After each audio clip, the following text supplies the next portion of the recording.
नमस्कार दोस्तों, आप देख रहे हैं मंथन चैनल। मैं हूं Karun Kashmiri, by passion a YouTuber and by profession a financial planner. दोस्तों, आज हम बात करेंगे लोकसभा चुनाव 2024 की। नतीजे सबके सामने हैं। हम लोगों ने देखा है कि इस बार नतीजे किस तरह से आए। बीजेपी जो इस बार 400 पार का नारा दे रही थी, वो 240 पे जाकर अटक गई है और इस तरह से उसको पूर्ण रूप से बहुमत नहीं मिला। और दूसरी तरफ कांग्रेस जो अपने वर्चस्व की लड़ाई लड़ रही थी, वो लगभग 90 पार कर गई। तो इस तरह से अगर देखा जाए तो बीजेपी जीतकर भी पूरी तरह से नहीं जीती और कांग्रेस पूरी तरह से हारकर भी नहीं हारी।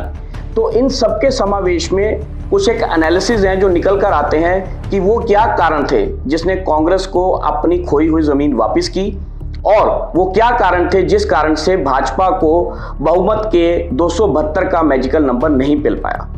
अगर हम सबसे पहले बात करें तो ये इलेक्शन लड़ा गया था विकास के मुद्दे के ऊपर और लोकतंत्र को बचाने के मुद्दे के ऊपर। कई स्टेट्स में इनका इफेक्ट रहा, कई जगह में नहीं रहा।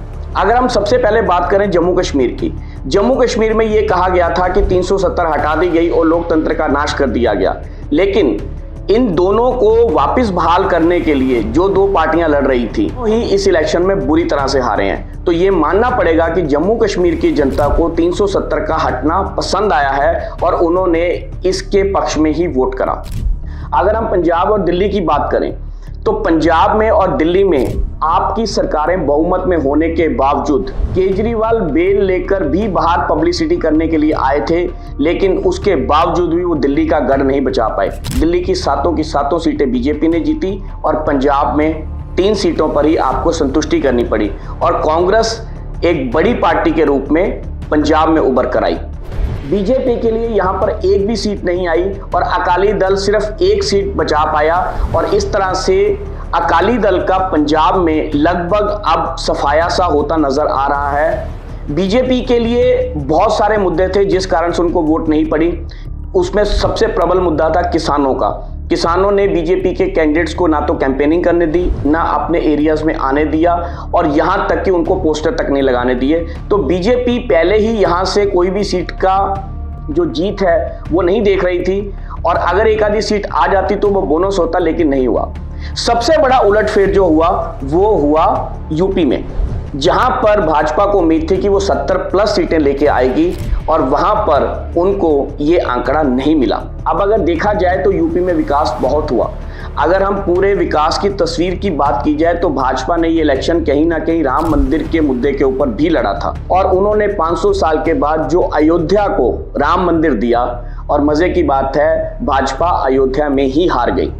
अब ये विश्लेषण करने वाली बात है कि लोग आखिर चाहते क्या हैं। लोगों को विकास चाहिए, लोगों को लोकल मुद्दे चाहिए, या कहीं ना कहीं अभी भी भारत की जो राजनीति है वो जातीय समीकरण के ऊपर बहुत ज्यादा निर्भर करती है। समाजवादी पार्टी ने जो 3rd लार्जेस्ट पार्टी बनकर इस इलेक्शंस में उभरी है, उन्होंने सोशल इंजीनियरिंग को बहुत तरीके से बैलेंस किया।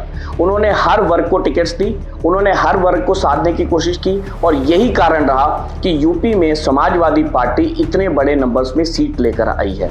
अगर हम राजस्थान की बात करें तो राजस्थान में भी बीजेपी का हाल कोई बहुत अच्छा नहीं रहा।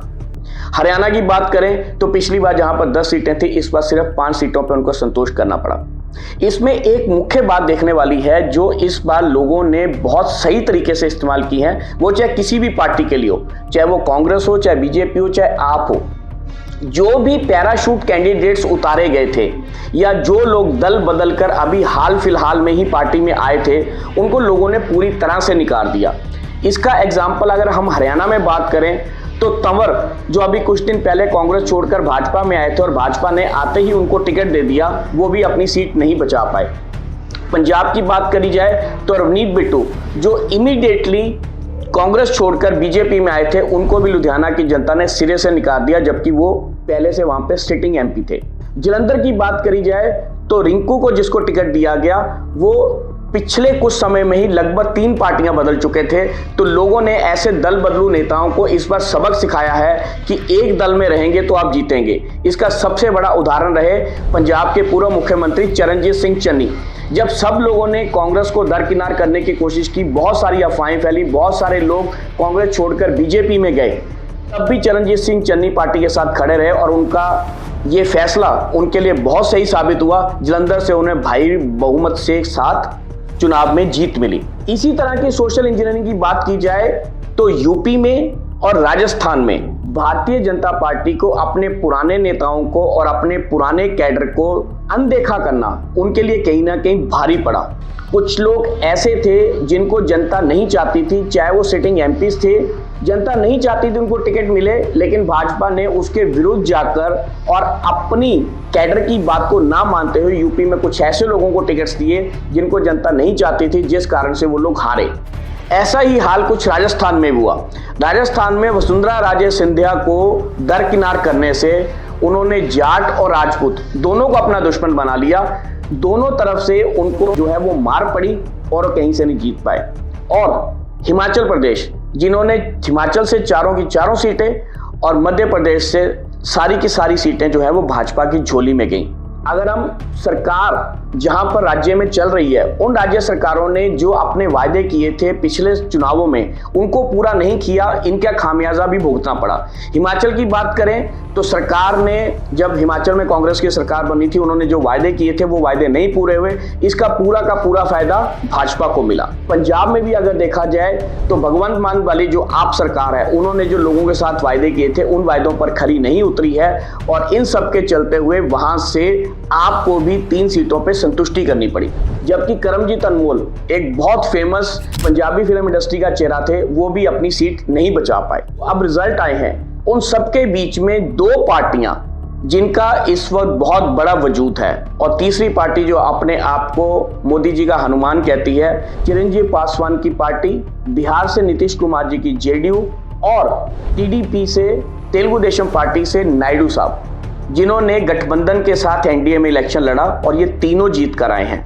चिराग पासवान 5 सीटें लाने में कामयाब रहे, टीडीपी से 16 और जनता दल यूनाइटेड से 14 सीटें आई हैं। अब ये जो सरकार है ये एक्चुअल में एनडीए की सरकार है। एनडीए में भाजपा का बहुमत नहीं है, तो इस बार भाजपा वो फैसले नहीं ले पाएगी जो पिछली बार उन्होंने बड़ी आसानी से लिए। कहीं ना कहीं ये जो 2 बड़ी पार्टियां, जनता दल यूनाइटेड और टीडीपी, इस बार मंत्रिमंडल में अपना वोट शेयर के हिसाब से, अपने एमपीज के हिसाब में कुछ बड़े मंत्रालयों की मांग करेंगी। अब देखना होगा कि मोदी जी के लिए ये कितना आसान होगा या कितना मुश्किल होगा उन सरकार में उनको बराबर का शेयर देते हुए तरह से मंत्रालय दिए जाएंगे। अभी हाल में सुनने में आ रहा है कि टीडीपी शायद लोकसभा के स्पीकर की मांग कर सकती है। नीतीश कुमार जी कृषि, डिफेंस, होम या रेलवे ऐसा बड़ा मंत्रालय मांग सकता है। पासवान जी ने अभी तक खुलकर कुछ नहीं बोला। उन्होंने बोला मैं मोदी जी का हनुमान हूं। अब ये हनुमान सिर्फ सेवा में लगा रहता है, ये अपने लिए कुछ मांगता भी है, ये तो आने वाला वक्त बताएगा। सरकार बनने जा रही है, सरकार गठबंधन की बनेगी और इस गठबंधन की सरकार को मोदी जी कितने सही तरीके से चला पाएंगे, कितना बैलेंस कर पाएंगे, ये आने वाला वक्त बताएगा। लेकिन इन नतीजों ने एक सबक तो भाजपा को सिखा दिया कि अपना जो कैडर है, अपना जो वर्कर है, जो लॉयल वोट शेयर है, उसकी कदर करनी चाहिए, उनको अनदेखा नहीं करना चाहिए। और जिस तरह से लोकल एरिया में जो लोग होते हैं वो जो फीडबैक देते हैं उसका मान सम्मान करना चाहिए। और बड़े नेता चाहे वो पुराने हो चुके हैं, उनकी अगर पब्लिक के ऊपर पकड़ है तो उनको दरकिनार करना कहीं ना कहीं नुकसान पहुंचाता है। लेकिन एक इन सब चीजों में अच्छी बात हुई है कि इस बार विपक्ष मजबूत हुआ है, और अगर विपक्ष मजबूत होता है तो ये कहीं ना कहीं देश के लिए सही बात होती है, देश के हित की बात होती है। अब इस लोकसभा में आने वाले समय में क्या होगा, मोदी जी तीसरी बार प्रधानमंत्री बन रहे हैं, ये बात बिल्कुल पक्की हो चुकी है। लेकिन ये तीसरा कार्यकाल कितनी आसानी से या कितने समझौतों के साथ करेंगे, ये हमें वक्त के साथ पता चलेगा। चलते चलते फिर ये बात दोहराएंगे कि कोई भी पार्टी हो, उसको अपने कैडर को मजबूत रखना पड़ेगा, अपने लोकल कैंडिडेट्स की बात सुननी पड़ेगी, और जो भी वादे आप इलेक्शंस में कर कर आते हैं उतने ही वादे कीजिए जो आप पूरा कर पाएंगे। नहीं तो विधानसभा के किए हुए वादे आपको लोकसभा में हानि पहुंचाएंगे और लोकसभा में किए गए वादे आपको विधानसभा में हरवा सकते हैं। यही है लोकसभा के 2024 के नतीजों का विश्लेषण। हम उम्मीद करते हैं कि आपको हमारी ये छोटी सी पेशकश पसंद आई होगी।